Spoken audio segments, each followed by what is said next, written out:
What's going on, everyone? Welcome back. Today, we have got our official fantasy running back sits and starts for every single matchup in week one. So make sure to tune in. Also, if you guys enjoy, hit that like button, subscribe. Check us out online at alldaypigskin.com and also on Twitter at alldaypigskin for some exclusive content. If you guys are interested, also become a VIP member to get fantasy advice from yours truly for the entire season. All the details for that in the description. But for now, let's get right into it. Kicking off week one, we have got the Houston Texans at the Kansas City Chiefs. And here, looking at our starts for the Texans, you have got David Johnson. And yes, Johnson, that big name addition in the offseason for the Texans. Maybe one of the better running backs they've had in recent memory. And sure, he's been injury plagued these last 2 years, and maybe his best days are behind him.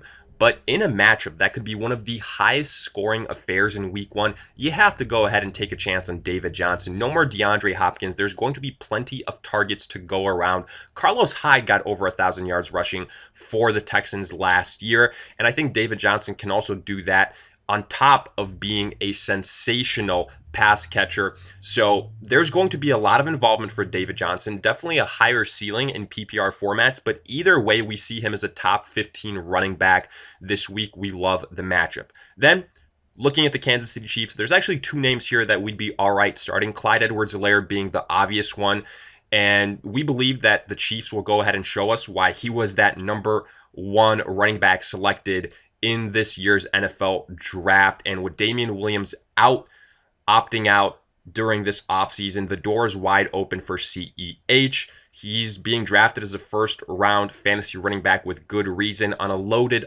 offense with Patrick Mahomes, all of those pass catchers as well. That will open things up for CEH, who's also one of these versatile running backs. But let's also mention Darrell Williams, because at least here, for the first part of the season, he might have some standalone value, because there are some reports from Kansas City saying that Darrell Williams is obviously the backup to Clyde Edwards-Helaire, but in order to ease CEH in, especially from the blocking perspective, Darrell Williams will have some play. And again, in a high-scoring affair like we envision this to be, he should see some opportunities. Not a top 10 running back potentially like CEH, but does have some nice flex appeal. Then looking at our sits, we have got Duke Johnson here. And even though Duke Johnson for the Texans last year, maybe you were all right in a PPR format having him as a flex play, now with David Johnson in town, he offers a lot of the same things that Duke Johnson did, which is that third down pass catching running back. In fact, probably better. David Johnson is a better overall version of Duke Johnson. So honestly, this season, unless there's an injury to David Johnson, we don't see all that much upside for Duke. Next, looking at the Seattle Seahawks at the Falcons matchup, pretty simple here. You want to start Chris Carson. The guy has come back from that hip injury last year, and he should be the guy. Rashad Penny is not going to be a factor here for the initial part of the season, being on that PUP list. Yes, the Seattle Seahawks did add Carlos Hyde, but Chris Carson much more versatile, and he is so great as a guy that breaks tackles. He's also improved as a pass catcher, a lot more chemistry with Russell Wilson as well. He should get those goal line carries. We like Chris Carson as a top 12 running back this week in, again, another matchup that we think will be relatively high scoring. Then we've also got Todd Gurley here for the Atlanta Falcons. Look, we actually love the landing spot for Gurley this offseason after he was cut by the Rams. We think this is a blessing in disguise, not only for him, but also for fantasy owners. Yes, some people are wary about Gurley this season, but at his current draft price in the third, fourth round, we love the upside here. We are all in on the Falcons offense. Gurley is a better version of Devonta Freeman. In PPR formats, I like the upside. He's going to be the clear-cut running back in those red zone opportunities, and we think he still has some juice left in him. We're not all that worried about the knee. Last year, he managed to stay healthy. Yes, he was on a pitch count, but this being a one-year deal with the Atlanta Falcons, we don't think that that'll be the case, especially this early on in the season. And then looking at our sits, we mentioned Carlos Hyde before. He was added more as an insurance pick for the Seattle Seahawks during the offseason, but make no mistake about it, this backfield belongs to Chris Carson. Carlos Hyde won't offer you all that much this week. He's pretty comparable to Chris Carson, but a worse pass catcher, so we don't like his upside even in a good matchup. Next, looking at the New York Jets at the Buffalo Bills, you're going to want to start Le'Veon Bell. I don't feel all that great about it. Probably right around that 14th, 15th, 16th best overall running back on the week, and that's specifically in PPR formats. This is not a good matchup for the Jets. The Bills have a great defense, and if they potentially go up on the Jets, who've got a shaky offensive line, we might see the Jets just turn to the passing attack and looking at those wide receivers. But of course, that's where Le'Veon Bell does offer that upside in PPR formats. So from that perspective, he's got a pretty high floor and can go ahead and salvage his day. Next, looking at the Bills, Devin Singletary and Zach Moss. Yes, the arrow is pointing down for Devin Singletary, but we do think he will start off the year at least as the primary running back for the Bills. But the reason why we also have rookie rusher Zach Moss is because in this matchup, we think it will be one of the locks of the week. And the Bills' formula has been go ahead, run the football, play good defense, and if they start to blow out the New York Jets, Zach Moss will also get some opportunities. So yes, Devin Singletary ranked a little bit higher, but Zach Moss not a bad flyer to take a chance on due to the matchup. And then looking at our sixth, we have got Frank Gore for the New York Jets. Yes, Frank Gore was added by the Jets, and he does lessen the ceiling for Le'Veon Bell, and there's been some nice hype saying that Frank Gore is looking really good as a rusher. But look, Frank Gore is ancient. This is not the matchup you want to play him in versus this Bills defense. And honestly, in a game that's probably going to rely on Sam Darnold trying to air out the football, Frank Gore doesn't offer much upside there either. Next, we've got the Bears at the Lions. And here, we've only really got one start. That is Tariq Cohen, primarily in PPR formats. And normally, you would see David Montgomery here. And kind of going to our sits, the reason why we've got David Montgomery there is because, obviously, of the groin issue that he sustained here with a couple of weeks to go. Now, yes, the Bears haven't really added another running back, so maybe they feel better about the severity of that injury and that it shouldn't be that big of a deal. But in a game like this, I don't think that the Bears are going to rush David Montgomery to come back. If reports do come out that they expect to use David Montgomery without any limitations, then have no issues sliding Montgomery into that start category. But as far as the Lions are concerned here, I am sitting every single one of their running backs, from Kerryon to DeAndre Swift to Adrian Peterson. This is a full-blown running back by committee, and even more so, this is a tremendous Bears defense. This game will come down to Matthew Stafford airing it out versus this Bears defense. The running game, I think, will be abandoned pretty quickly.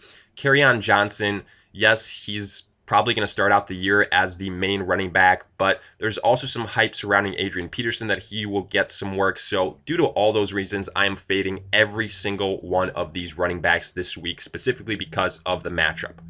Next, we've got the Browns at the Baltimore Ravens. Here, I've got no problem starting both Nick Chubb and Kareem Hunt. Chubb offers obviously bigger upside. He's the primary running back, more of a standard play in terms of fantasy scoring, while Kareem Hunt offers some nice upside in a flex role in full point PPR scoring. Either way, he does have some solid standalone value. Once he returned from suspension last year, he was very effective, pretty much getting you 10 plus points every single week. And then for the Ravens, I'm still going to go ahead and start Mark Ingram here. I don't love the matchup. Lamar Jackson is the best running back on this team. He happens to play quarterback. The Ravens did add J.K. Dobbins, but here to kick off the year, I do think Mark Ingram will have a leg up. So I'm going to go with him as a start. Probably someone that's right around the 20th overall running back, between that 20 to 25 rank. I think he's probably low-end RB2 appeal. And then our sit, J.K. Dobbins. Right now, we just don't have enough faith in the rookie. This is going to be a tough matchup versus a decent Browns defense. And he's still got Mark Ingram to worry about and obviously Lamar Jackson. So even though J.K. Dobbins might see some nice run towards the end of the year, we don't think right now week 1 is the time to go ahead and bank on him if you really need a running back start. Looking at the Packers and Vikings now, here, these are pretty much no-brainers. You're going to start Aaron Jones. You're going to start Dalvin Cook. Aaron Jones was the number 2 PPR scoring running back last season. Yes, there's rumors about a running back by committee, but Jones is still the primary running back for the Packers. It's a tough matchup, no doubt about it, but he's still got a nice role as a pass catcher and as a rusher. He's going to get usage in the red zone, and he's also someone that does offer some boom type of upside. Now, yes, with that comes some bust potential as well, but that's why he's probably a low-end RB1 this week. And then Dalvin Cook, he's a surefire top 10 running back. He doesn't really have all that much competition behind him. Yes, Alexander Madison, but that's only break in case of emergency type of situation. Dalvin Cook is healthy right now. The contract situation is not going to be an issue. We are firing Dalvin Cook probably even as a top 5 high-end running back this week. Next, we have got the sits in this game, and that is Jamal Williams and A.J. Dillon. A.J. Dillon, Jamal Williams, the clear backups to Aaron Jones. Yes, there were times where Jamal Williams was viable last year, but that was either when Aaron Jones didn't have a good day or was a little bit injured. You can't really bank on that in this matchup. It's also a tough one defensively for these running backs in Green Bay. And then A.J. Dillon is the third guy there on that totem pole, the rookie. So we are fading him as well. Next, looking at the Colts and Jaguars. For Indianapolis, I'm all right starting Marlon Mack and Jonathan Taylor. I think Mack has a little bit of a higher upside. And even though I don't like Jonathan Taylor all that much, compared to some other analysts as far as rookie running backs are concerned, this is a perfect matchup for Jonathan Taylor and company because this Jaguars team is in all types of trouble, and I wouldn't be shocked if the Colts put up, 10 to 14 points through the air and then just hand the ball off continuously to Mack and to Taylor.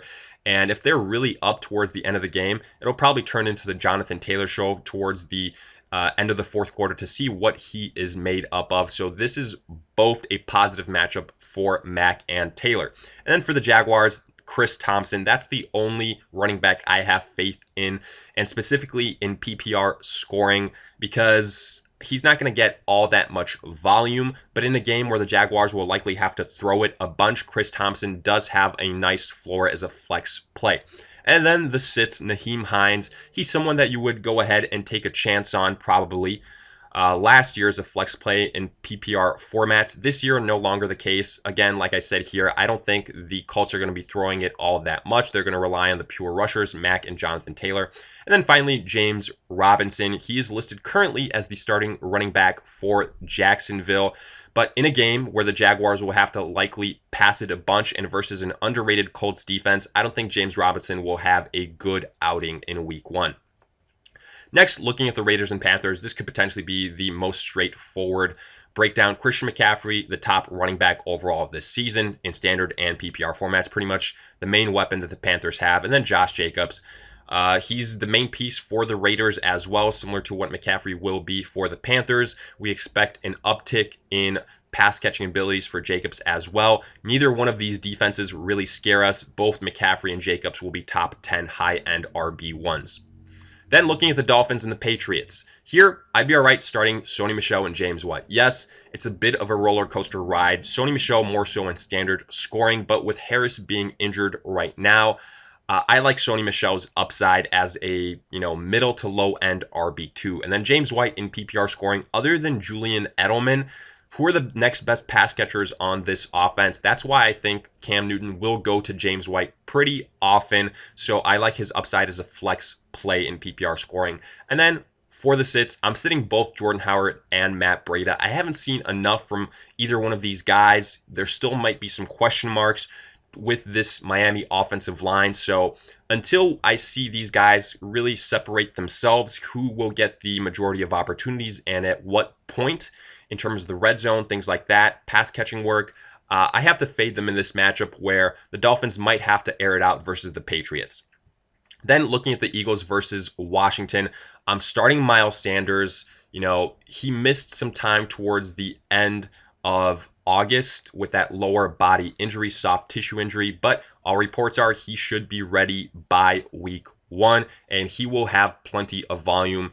The matchup isn't the best. The Washington defense is pretty good, but because of volume, I think Miles Sanders will be right around that top 10 running back mark. And then for Washington, Antonio Gibson. I'm not starting anyone else here for Washington.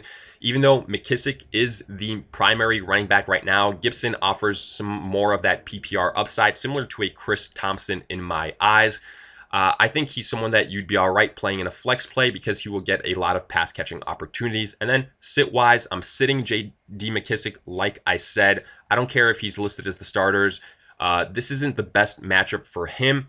Again, I think Washington will have to rely a lot on passing here, and that role will probably go to Antonio Gibson. And then I'm not starting Boston Scott either. He's the backup to Miles Sanders. Maybe some of you might be saying, I'll take a chance on him if Sanders is banged up. Right now, all signs point towards Sanders playing, so I'm fading Boston Scott here. Next, we got the Chargers at the Bengals. Pretty easy. I'm starting Austin Eckler. I'm starting Joe Mixon. I love the upside for Austin Eckler. He's extremely undervalued. No more Melvin Gordon. He will get plenty of rushing opportunities and one of the best pass catchers on this offense. Obviously, a higher ceiling in PPR formats, top 10 upside in a game that could be pretty high scoring here. And then Joe Mixon, a top 10 running back again across standard and PPR formats. He just got paid. He will be a big part of this offense. I expect a lot more consistency out of him this season, with more consistency out of the quarterback play in Joe Burrow. And then I'm sitting Joshua Kelly. Yes, there's been some rumblings about Kelly as that new running back addition to the Chargers that could potentially take some carries away from Eckler. But look, the Chargers went ahead and paid Eckler a boatload of money with good reason. I don't think Kelly will really take away all that many opportunities in a game that would be pretty important for the Chargers to get out in front of the Bengals and then play good defense. So for that reason, I'm fading Joshua Kelly, maybe someone that you could look at later on in the season.